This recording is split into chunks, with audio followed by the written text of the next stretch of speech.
So there you have it. We're ready to start catching them young again. You saw Afolabi Yusuf, a revelation from the Lagos preliminaries. Who will emerge the star of season 8? For us, we just want to discover that star. So schools, you know yourselves, 32 schools already cleared by the technical committee. Start getting ready.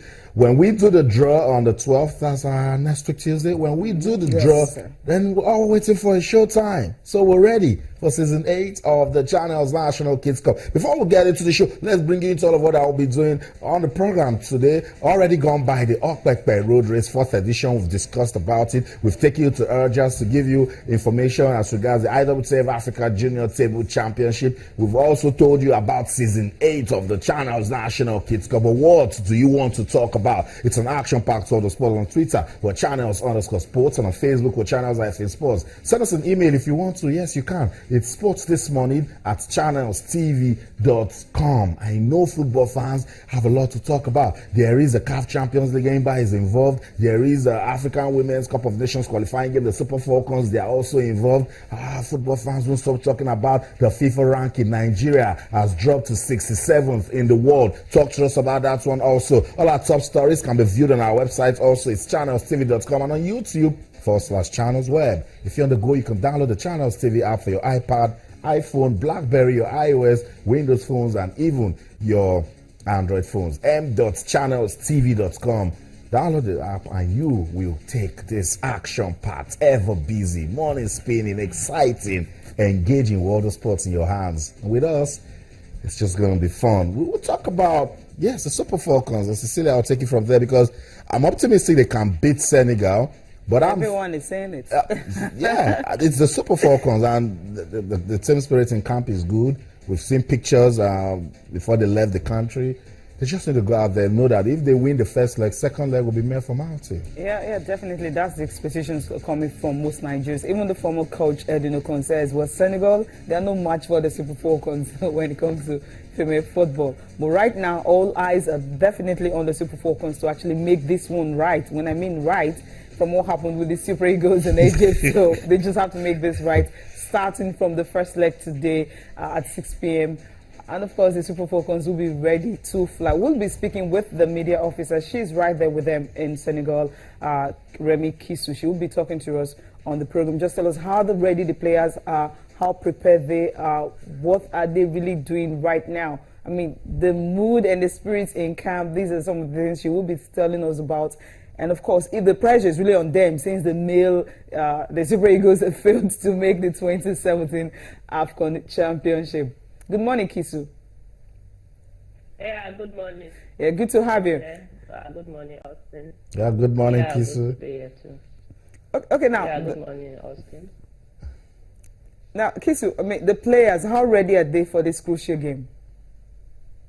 Well, the players are ready. In fact, they're as ready as yesterday. They're ready to go, raring to go to the pitch and to take on the Teranga Lions of Senegal. Now, they are just ready.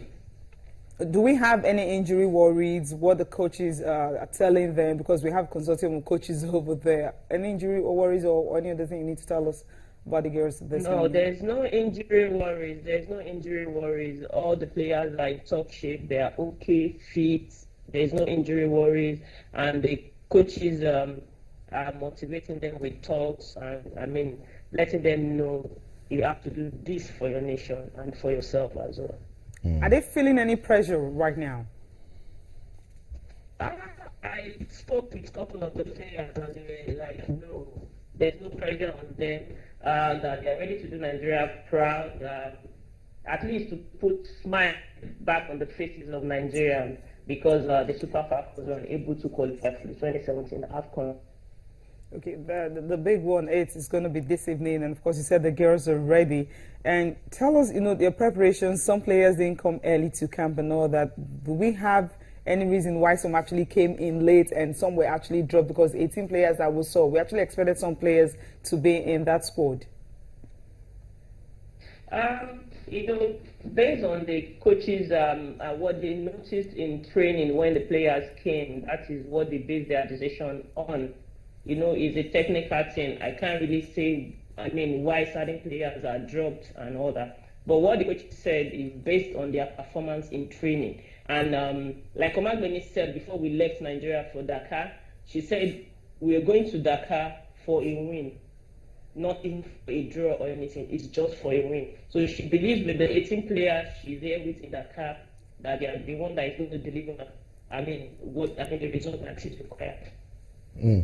Kisu, before we let you go, I like the fact that the spirit of optimism is being used in camp. But how well does the Super Falcons know the Senegal Lionesses of Senegal? Because this is women's football, and some look like it's the Super Falcons. They can just go and run over this team. Do they know the team so well to give them a good challenge?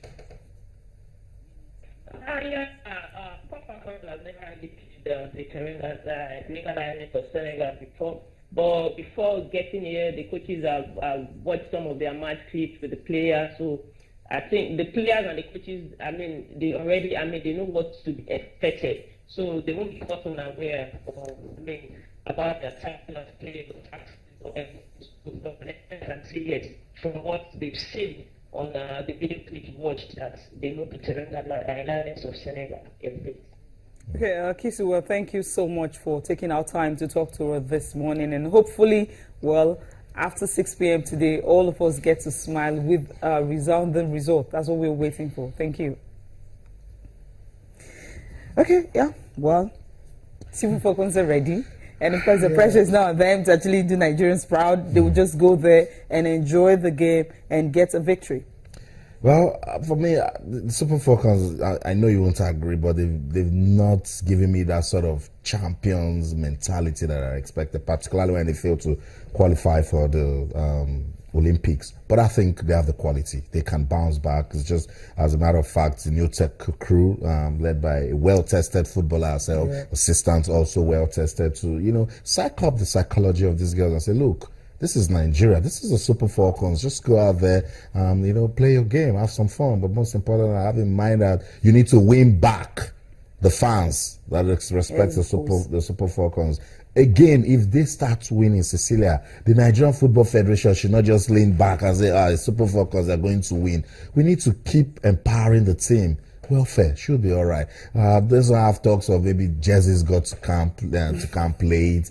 All of those talks that make people start saying, where is the quality we are preaching? See what the United States women's team did in America. They're finding a lawsuit that they want equality, that we have given the United States more money, and more prestige. 20 million. And you can say same. You can say same. The Super Falcons aren't the number one African women's team, despite even not qualifying. But look, the men. They are 14th in Africa. Someone will tell me it's not as competitive. 67th. And 67th in the world. But that's what I'm saying. I'm saying the NFF needs to find a balance. Even if it's not 50-50, let the players be comfortable. At least just maybe if you're giving a Super Eagles 100%, you can give the Falcons 60%. They should be okay with that because they're not telling you, hey, give us all you're giving, because the issue is always with the boys bring more money. But come on, if you have a franchise and you really don't sell it, who's going to put money into it? Right now, the league hasn't started. We're hearing another date. It's going to be May 21st. That's what we're hearing. And now you have the Under-17 championship this year. Yeah. You're going to call players to camp, and you're starting the league May. And now, what have they been doing? Thank you. The team that played the last qualifiers. And expect the players also to, when they're supposed to be playing for their clubs, that's when they will now come to camp. Okay. I was thinking by the time the African Women's Championship starts, or the World Cup in Jordan, at that time, you could have, finished. The league would have been over. But right now, May 21st, we don't even know, but that's the date we're hearing right now. So when you're having a structure like that, and your girls go at the biggest stage and cannot perform, you start tearing the coaches apart, not knowing that when these players are not active, it's always going to be difficult. Eddie Okon says something, we're playing Senegal, you can have the girls at home here actually doing the business, even without the foreign players. But right now, you will have to rely on the foreign players because the one right here, and they're not doing anything. They're not active. Over to you guys at the Nigeria Football Federation. That's what we're saying. We need to develop women's football because it is shining, it is winning, but we shouldn't be banking on that alone. We should make sure that the proper structure is in place. The league must be admirable. And of course, every other thing that we need to make women's football shine. Let's go on a break now.